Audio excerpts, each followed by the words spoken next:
Hey guys, welcome to the channel. I am Mayur, and after learning various basic security concepts, it's time for us to get to the documentation part. While a lot of people find this part boring, the documentation is what needs to be followed in the organization. So without any delay, let's get started. Now, during the episodes on risk management, we talked about the IRM policy. You would have often heard the terms, this is as per our company policy. So, what does this mean? How does it relate to information security?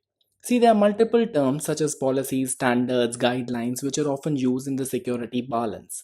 To better understand it, it's better to understand it from this diagram perspective.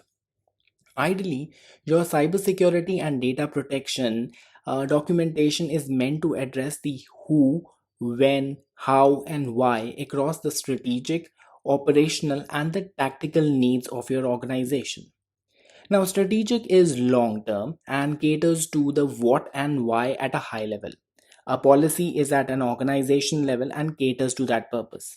Procedures are the documented steps of necessary to perform a specific task, and hence it is more at an operational level.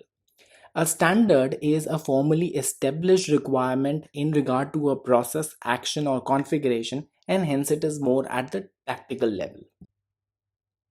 Policies are high level statements of management intent from an organization's executive leadership that are designed to influence decisions and guide the organization to achieve the desired outcomes.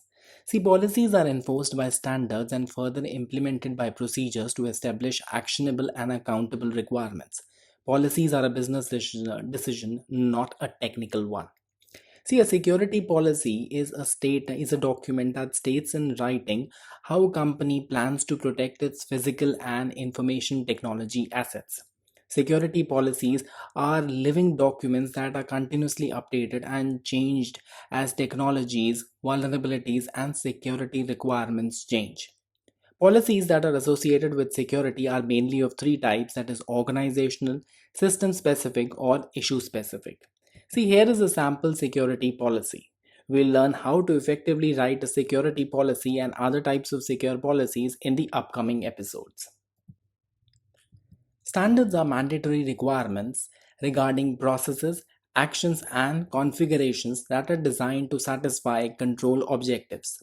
Standards are intended to be granular and prescriptive to ensure systems, applications, and processes are designed and operated to include appropriate cybersecurity and privacy protections.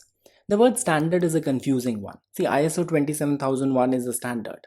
Even AES 256 is also a standard. It's important to understand the context in which it is used. If it's an encryption policy, it may mention that they use the AES 256 standard for the process, while the audit policy may state that the ISO 27000 standard must be used for auditing. While control objectives are targets or desired conditions to be met, these are statements described what is to be achieved as a result of the organization implementing a control, which is what a standard is intended to address. Where applicable, control objectives are directly linked to an industry recognized secure practice to align cybersecurity and privacy with accepted practices. Guidelines. See, guidelines are recommended actions and operational guides to users, IT staff, operations staff, and others when a specific standard does not apply. Guidelines can deal with the methodologies of technology, personnel, or physical security. Simply put, guidelines are additional guidance that is recommended, but not mandatory. Like WHO issues a lot of guidelines related to various diseases.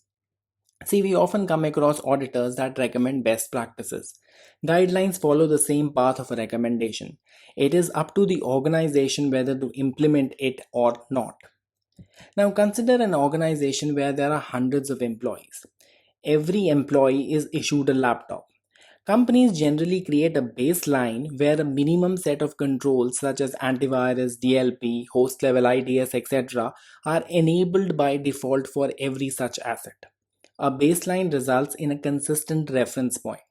Baselines are also used to define the minimum level of protection required. It's important to clarify here. Baselines are not only technology oriented, they can be non technology oriented also. A simple example of baseline can be for every contractor to be issued a different color coded badge for easy identification with only default access and no additional access. Have you seen a cooking show where the chef tells you about step 1, step 2, and so on, and he is able to create a masterpiece while you continue to struggle with the mess that you create in the kitchen? Yeah, I think you get the idea. See, procedures are detailed step by step tasks that should be performed to achieve a certain goal. The steps can apply to users, IT staff, operation staff, security members, and others who may need to carry out specific tasks. Procedures are also commonly referred to as control activities. Now, here is a sample procedure to create a new customer file. Basically, the steps that a user needs to follow. So, you would have also heard the term standard operating procedures or SOP. There are a set of steps that need to be followed by the concerned stakeholder. A lot of SOPs were issued during the pandemic phase for various aspects. Now, policies are always the driving force or inspiration behind any detailed baseline or guideline or standard. See, the hierarchy is quite evident from this diagram and must be followed. However, there are two aspects which really need discussion. The first one is whether this documentation encroaches each other's space. A policy, when it starts identifying minor details, which is a procedure, it's not healthy for an organization. You must understand that policies must stand the test of time, and hence reference to any specific technologies is not warranted in it. Similarly, a standard should not start detailing out the steps to be followed for implementing it. See, policies should be created considering the business the organization is engaged in. That's the second point important to note it. Often it is seen that policies are created after an auditor gives a non-compliance for not having it. Just having a document for the sake of avoiding non-compliance is not the right direction for ensuring good security posture. We are at the exam tip section. So here's a tip. The word standard can be confusing. Look at the context in which it is used. See, exams touch upon the term policies, standards, and guidelines, etc., in a big way. They are quite often baked in a scenario where you may have to identify what has a security professional written. A clear understanding of them will really help you answer it correctly. You can always check out my blog for more such stuff. If you like this video, give it a thumbs up and share it across. You can also check out my sample exams on SSCP and CISSP on Udemy or Simpliv if you're preparing for the same. See, also comment on what all topics would you want me to cover in the upcoming episodes. Thank you guys for watching this episode, and I hope to see you in my next video.